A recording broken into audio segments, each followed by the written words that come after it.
we are under the pressure to perform and succeed. Weakness, illness, and disabilities are understood as obstacles.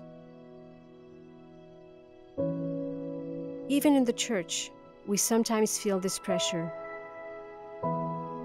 that we are supposed to be perfect, to love always. But Jesus says He loves our weaknesses too.